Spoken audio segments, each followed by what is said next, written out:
Welcome to Heartspeak Podcast, episode 108, Modern Day Tricks or Treats. Well, welcome to another week. I wonder how your week has been.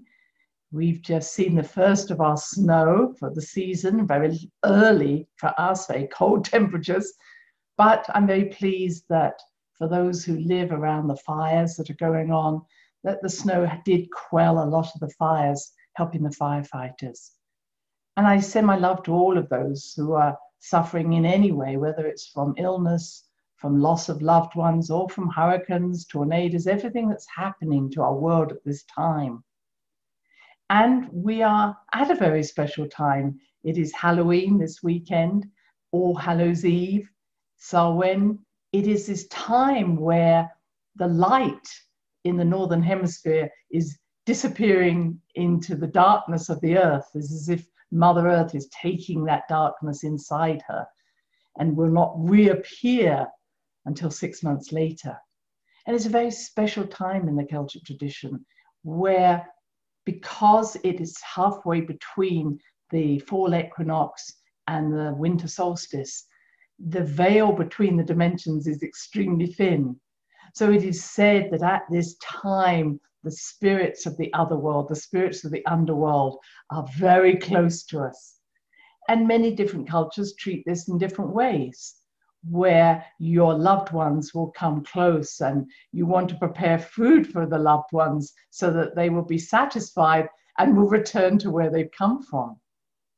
But the actual mythology goes even further back into an understanding that there were a group called Thuadadana who actually disappeared into the underworld. They were seen as the Shi, the fairy people, and that at certain times of the year, they come close to the surface and they are wanting to do mischief. They are wanting to play tricks. They are wanting to take our cattle, or take our crops, or maybe even take our wife. And these sorts of ideas that something mystical, something otherworldly can come and disturb us is right in front of us now with our virus. And so I saw the mythologies that are working around at this time. Are we always vulnerable to something that could take away those things that we love, we want? Or has this polarization, the fact that something out there could attack us, could hurt us, be created for us not to go deeper, not to connect to this other world, to this world of mysticism, the world that the Thuadadana actually carry, this world of expansion, of spiritual awareness. And I saw that we have such similarities going on at the moment. So if we understand that maybe there is another dimension, another world very close to us as we are living now, and that they are offering us, it's not outer space, it's not ETs, but here on this planet, maybe within the planet, and that they're offering us a way of understanding ourselves on a more multidimensional level. I could use the word spiritual, a more magical way, which we associate with the world of fairies. What if they were offering us that world, but there came a time where it was too dangerous to let the whole of humanity have that experience. So these people were banished from appearing, and then they were demonized to appear to be bad, to appear to only want mischief, only want to destroy us. You understand that? So what happens is that I believe over time, we have had those who have come to this planet wanting to help us to expand, for us to know who we are. They may have come from other galaxies, other universes, or they may have come from other dimensions, but that even those who pertain to say we want what's best for you felt that that would be a bad thing because they would lose control over us. And I think we've been through these battles before on this earth, many thousands of years, and many probably thousands of years ago, where new ideas were brought in, new messiahs came, new messengers reached this earth, and yet they were treated with disrespect, with distrust, and the majority of the population was taught to fear them, that they're only going to create mischief, they're only going to do something wrong, you must make sure they never come. And they were so-called banished from our consciousness, or as I say, demonized, in the way of saying, this is, if you think that way, then you're a bad person, so you must think our way, and together, collectively, we must banish anything that might be what we call a ghost or a spirit or a fairy. Are you following with me? Because I'm seeing that happening now. I'm seeing a collective belief system being told anything external to us or anything that we do not want you to know is wrong. And therefore we are protecting you. We are taking care of you. We are protecting you from this virus. And you must follow us. Otherwise, there's something wrong with you. So back in the old times, in Ireland, Scotland, Isle of Man, on Halloween, on Samhain, then what would happen is that you would dress up, or certain people would dress up as ghosts, as monsters, etc., which we see today on Halloween. And they would do this in order to either pretend that they are already one of the bad guys and therefore they wouldn't be taken into the underworld, or to scare away the bad guys. So there's a bit of both there. And if I did this for you, if I cleared all the bad guys away from you, all the monsters, all the ghosts that were coming up from the other world, then you offered a treat to me, which may be a cake, a cookie, a biscuit, whatever. And that was where the treating came in. So as the children especially move around on Halloween, and whether they're going to be allowed to do that this year or not, they're given treats because their clothes, their dressing up clothes, their costumes are helping all of us not be as scared anymore, or helping to scare away anything that might come up from the underworld that may scare us. All right, that's where the treating came in. At the same time, it was believed that because, again, these monsters, these ghosts, these creatures were coming up from underneath, that if we dress like them, then they wouldn't notice us, and we wouldn't therefore, we would look like them, we wouldn't therefore be taken into the underworld and never come back to the upper world. And that's why people dress up. And of course, that doesn't quite work if you're, I don't know, dressing up as a film star or something else. It was supposed to be that you looked like these beings that you believe lived in the underworld. Now, that's only if you believe that that which lives in the underworld or the other world is dangerous. And of course, that's been perpetrated by religion and others who have said, well, of course, anything that doesn't look like us must be bad, or anything that is ugly can't be good. So we've got images, for instance, of the hag or the witch looking ugly, therefore she must be bad. You know, if we want to talk about discrimination, there's been an awful lot of discriminations going on for a long, long time. And that concept of that which is different from us being dangerous has been around for thousands and thousands of years.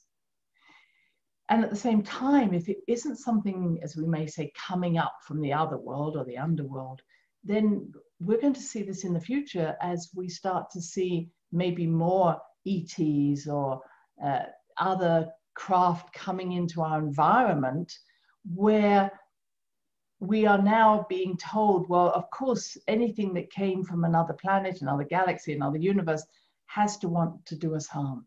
Of course it has, which is ridiculous. There's no reason why that should be the case. But that's going to be the narrative as we move forward. Watch out for that which is different from us. And there's going to be a perpetration of stories, of even human or military unidentified flying objects. And I know they've got a different name now, but different types of aerial objects that we're seeing going through the sky, that some of these are being created by our own military to kind of say, look, it's happening, and then to turn the narrative towards, and they can't be up to any good. So I hope I'm helping you understand that such a narrative of something that we don't understand being bad for us has been around for thousands of years. And if we really look back at the fact that the light disappears into the earth and then the light reappears and we give birth to a new light or a new sun or a new energy, this is normal. This is good. We all know as that light disappears, so-called, from the earth, that the seeds drop to the earth and the compost develops from the leaves that fall to the earth, and we get a new composting of a new seed that has a new growth, a new type of growth. And as I spoke about last time, much of this is within a woman's cycle, that every month she goes through a cycle of bleeding, releasing, connecting again to the earth, connecting to her rootedness, and then giving birth to something new each month. We birth something new each month as women. It doesn't mean men don't do the same, but that's the potential of each woman, because we are like Mother Earth. We have this potential of transformation and creation. And I want to say is that anything that says that the sun disappearing into the earth, that winter is bad, really has not understood the importance of our creative cycle. So we shouldn't be mourning the fact that the sun is moving into the earth. We should be celebrating it. But even during those times of the Celtic times, we would have to sacrifice something so that the devil would not take us into that underworld. A lot of this is mythology that doesn't serve us now. So what I wanted to show was that there is a trick and a treat going on at this moment. And I've spoken about the virus before, but if I may say that everything that's going on at this moment has two sides to it. The sun going into the earth is actually very positive. There being a very thin veil, if no veil at this time, is very positive. Samhain is a wonderful time for getting in touch with your ancestral wisdom. So it is a time where ancestors can reach us. It doesn't have to be scary. It can be a time where we bring healing to our ancestors. We release them from old stories and we release them into going to the light. I loved some years back, we were in Bolivia on that 1st and 2nd of November. And the Bolivians have an idea that when someone dies, you obviously you bury them, but after 7 days, you actually take those things that they will need in the underworld and you burn them so that they can have them in the next life. In other words, if the person is, I don't know, is a wood maker and works with wood, on that 7th day, you burn his saw and other things so that he can use those in the next life.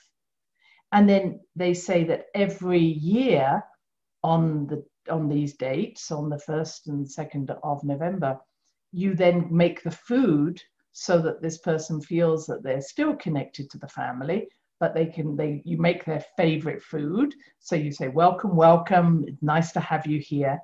But after 3 years, you burn everything that belonged to that person to set them free. I just love that idea because there's so many people that grieve on and on and on, and 3 years really is the time of grieving. So the concept of helping someone pass over, and that at certain times of the year, maybe their own birthdays or anniversaries, they will come back towards us, but it's not from fear. And our job is to say, thank you for coming. How can I release you? How can I help you move into the light? And so these special times where the veil is very thin is for us to help those who have passed over to move on. And at this time, there are many who have passed over, maybe from without understanding or recognizing. So this is a great time on Halloween to us to send those beings to the light. Many people are confused that they died from COVID. And then at the same time, to allow ourselves to recognize that they're coming to us to bring us wisdom, to open our eyes. So maybe your dreams around this time will be very vivid. That's the gift of what's going on. But with COVID, there's another message. It's a much bigger message that you've heard me speak about. A virus is a messenger. It's a piece of RNA or DNA. We have billions of viruses living inside us.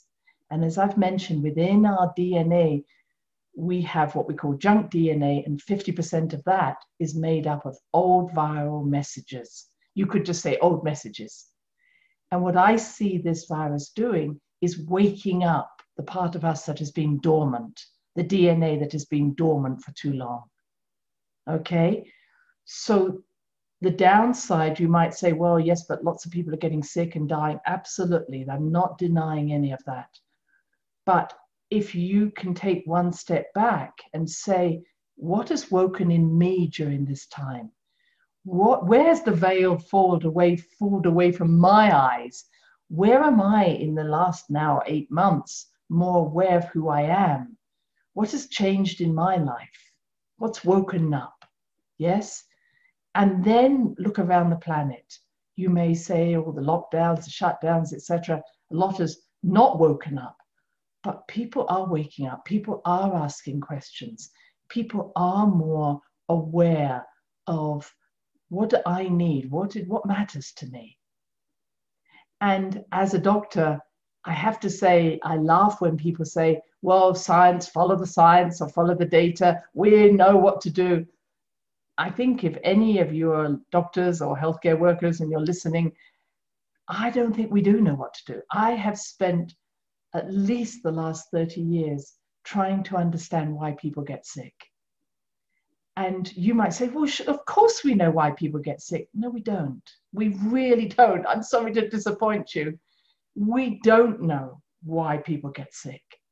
And that's why I practice holistic medicine. I look at the mind, body, spirit, because until I started looking at the mind and then I started looking at the spirit, I realized that you cannot just say we understand everybody's heart attack. You don't. We know a piece of it, but we don't know the whole. There's so much we don't know. And because drugs, tablets can suppress a symptom, that doesn't mean we've cured that symptom. That doesn't mean we have any knowledge of why that person got sick in the first place. Taking away a symptom is not the same as actually curing that person.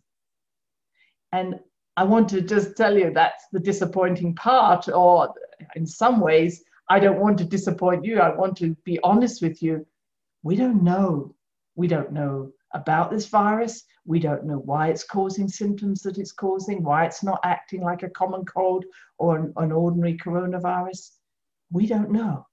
Now, we could say, well, maybe it's been manipulated by someone. Absolutely true, part of the trick. But the fact of the matter is, what we're watching is, again, whatever's happened to this virus or wherever it's come from, it's causing symptoms that are deadly. It is causing effects that we don't understand why that's causing. And I think any doctor who says we absolutely know what's going on, I'm sorry, but you're lying. And that's why we're almost chasing our tails. I don't think we have a treatment. We never have had. We know how to treat symptoms, but it's not the same as treating the disease. You might think, well, that's a bit strange, but that's how we work as doctors. We see a symptom, we try something, and we're seeing that certain, let's say, inhaled steroids might work, or steroids might work, or other things may work. But there's been no one concerted effort. And I think that's sad, that there has been so much talk about what happens to people, but not about what we're actually doing. We know that vitamin A, B, C, D are really valuable, not E. But we also know that zinc's important. And this should be out there for everybody to know. So just from that practical point of view, and this may or may not surprise you, but I wanted to bring this idea forward. First of all, we have not isolated this virus. And what does that mean? That we think this virus is made up of maybe what we call bases, which is just two protein elements coming together. I'll try and make it simple. And we think that a virus is probably about 30,000 of these. Well, we've only isolated about 37 of them, 37, not 30,000.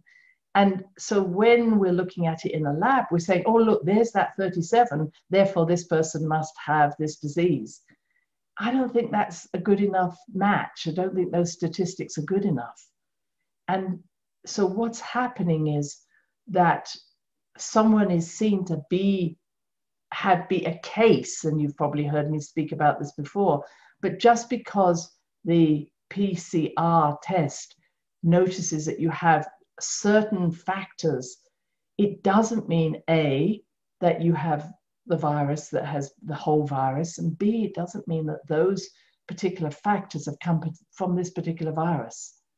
So the test we're doing where someone says, oh, this is a case, it's not a case, it's the test result is positive to these particular bases. But that is not accurate enough to say that we know that this person has corona as a symptomatic person, someone with symptoms. And are they still infected or infectious to other people? So the test is not specific enough to say, is this person infectious to others? It does not say, is this person still infected themselves? Because you can express this particular bases, these little pieces, for months afterwards. So every time we're saying, well, there's more cases, we're actually not clear what that's saying. Now, at this present time, we're seeing more hospitalizations and we're seeing more deaths. I'm very sad to see all of that. But we're also seeing almost no flu infections. So what's going on there? Is this that these people are also picking up, or you're not getting flu because you got corona? We don't know. Because what we're really not able to say is what's definitive here.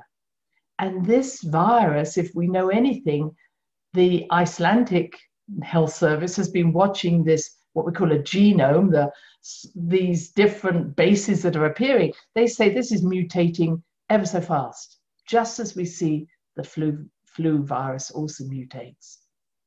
So the creation of a vaccine is going to be very difficult because, first of all, you haven't necessarily fully isolated the virus. And secondly, it's already mutating. So what are we patterning it against? And that's part of the trick that we are being shown. And so when I see in the news that someone is talking about basing the fact of, wow, this virus produces antibodies, or the person produces antibodies against the virus, but the antibodies disappear. And now we're going to base all our worries on the fact that the antibodies disappear. I can't believe that these are medical people saying this, because antibodies exist within the bloodstream. Yes, they appear as part of the immune system's response to the virus, but they're not the whole. The main part of the immune system against the virus is in the cell, cellular immunity. And that level of cellular immunity, different types of T cells, T killer cells, etc., that's what we need to be measuring, not antibodies. So basing a vaccine or basing the health of a community on the amount of antibodies is, I'm sorry, a waste of time. We need to be looking at the cell immunity, the T cells, what's going on, the T killer cells.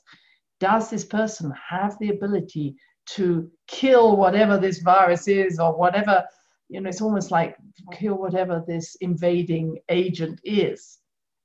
And what we know is that what helps that immunity is taking zinc, is taking D3, is taking other things to improve your intercellular immunity. Now, to take that one more step, we also know that 50% of people already have cellular immunity against a variety of coronaviruses, including the common cold. In other words, you may have had the common cold, which is a type of this grouping of coronaviruses, and you now have you have a certain amount of cellular immunity to this COVID-19. And the figures are as high as 50%. And what's being seen is that the people who get no symptoms or get very few symptoms already have an immunity. And that is what we call a herd immunity. We basically started to build our own immunity. And then when enough of us do this, then we have a community immunity. And that community immunity is not just based on having had the flu or etc. It's also based on the health of the community. When we look at something like measles, and you go back to the 1960s, there were very few cases of measles before we actually developed the vaccine. This was partially because so many people had had it. There was a natural immunity. This is what herd immunity is. And therefore, it wasn't being passed on. But at the same time, living conditions had improved. We saw the same with TB. We see the same with other illnesses. When we improve the overall health, the overall immunity of someone, they actually don't tend to get so many infections. That's what we should be looking at. And when we're doing that, we're looking not now just at whether I take vitamins or whether or not I eat a healthy diet, all of which is important, but whether I get fresh air, whether I exercise, whether I laugh, whether I dance, whether I have sex, whether I enjoy life. All of these things are a healthy way of having a healthy immunity.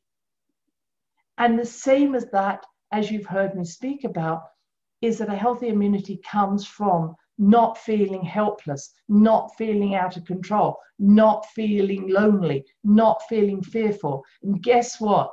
We've made all of that happen by telling people that you watch out, once again. Something's coming out of the unknown. Something's coming and it's going to attack you and you've got to hide. Ridiculous. And not just ridiculous, unethical. Because what we're seeing, and the CDC have said this, 70% of people who became infected with COVID were wearing masks. 70% of people in New York who became infected with COVID actually were in lockdown. Do I have any answers for that? No. But I feel that we need to be really being good detectives here, not just say, watch out, watch out, watch out. Because the hidden agenda behind that is to weaken our immune system, weaken our sense of community, weaken our sense of who we are as human beings. And that's not okay. So please, I'm not saying don't isolate, I'm not saying don't wear masks, but recognizing that the evidence is appearing that there's something more happening here. And it isn't probably whether I've washed my hands, even though I'm going to say wash your hands. I'm saying is I've studied enough holistic medicine to know that the way the mind works is more important than how the body works. Or the effect of the mind on the body is more important than just what's happening about my hand washing or my wearing a mask. And we are creating a mindset that says, watch out, watch out. The ghosts and ghouls are coming up from the underworld. You better protect yourself. And what that's doing, I hope you're following me here, is saying anything you don't understand, we'll protect you from, but actually what we're going to do is make you more fearful.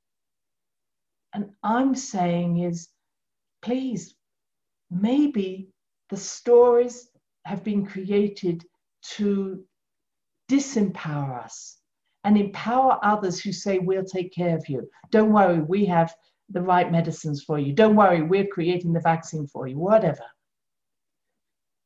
I don't want to give power to someone about taking care of my body. Yes, if I get sick, I want the expertise of those who can work with me, as I've had when I've got sick. But you can't actually control my life. You can't control whether I get sick or not. That's not in your power. And frankly, I have had so many wonderful experiences of working with spirit, working with the interdimensional worlds, working with fairies, going into the inner world.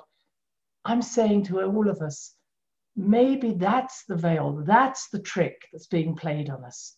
Maybe everything that you thought you knew isn't true. Maybe those who live within the other world, the Tuatha, are actually there to try and help us. Maybe those who are coming from other planets are trying to help us. Maybe we are part of them. Maybe it's not about us being small and insignificant. Maybe it's because I am from another planet. I am from the other world. And I've forgotten who I am. It's time to wake up and not be tricked into believing of our insignificance. It's time to wake up and say, I treat myself as a wise and beautiful being. I will no longer isolate myself from the part of me that I'm scared of. So maybe when you're dressing up for Halloween, you dress up in the clothes that make you go, there I am. That's me. I'll treat myself. So finally, I want us to understand the power of the mind, the power of the placebo effect. I was always fascinated, as I have always been, in not the fact that 9 out of 10 people will get sick, but I want to know the one person who didn't. In the 999 getting sick, I want to meet the one who didn't. What's different about that one person? And it was because they had a different belief system. They didn't fall into the trap. They somehow had an innocence about them. They hadn't fallen into the trap that everybody talks about. And I think I have that in me, that curious child. When people tell me that's a bad person, that's a good person, I will say, I want to speak from my experience, not from what you're telling me. Let me meet that person. Let me give you my experience. And I'm asking each of us to step beyond what everybody's telling us. Step beyond that which keeps you safe because you're now part of a collective. The collective is dissolving. This trickery is dissolving. The tricks that have been played on us. Wake up, wake up. It's not about other people. It's about us not tricking ourselves anymore. And so I'm going to leave you with the joy of hopefully having a wonderful time and celebrating this closeness that we have with spirit around the time of, whether you call it All Saints or Souls Days, Samhain, around Halloween, that this is a time where we want to throw back those veils and experience ourselves and all those who guide us, help us to the fullest of our intention, and release our hold on those who no longer can serve us. Until next time, many blessings. Thanks for listening to the HeartSpeak podcast with Dr. Christine Page. Please check out all HeartSpeak episodes in the podcast archive section on www.christinepage.com. HeartSpeak is also available on iTunes, Spotify, Google Podcasts, Stitcher Radio, and now playing on iHeart Radio. You can also watch the archive podcasts on YouTube. Connect with Christine on Instagram, LinkedIn, and Facebook, including her newest Facebook group, The Great Mother Calling. Do share with family, friends, colleagues. Join us next time for another edition of HeartSpeak.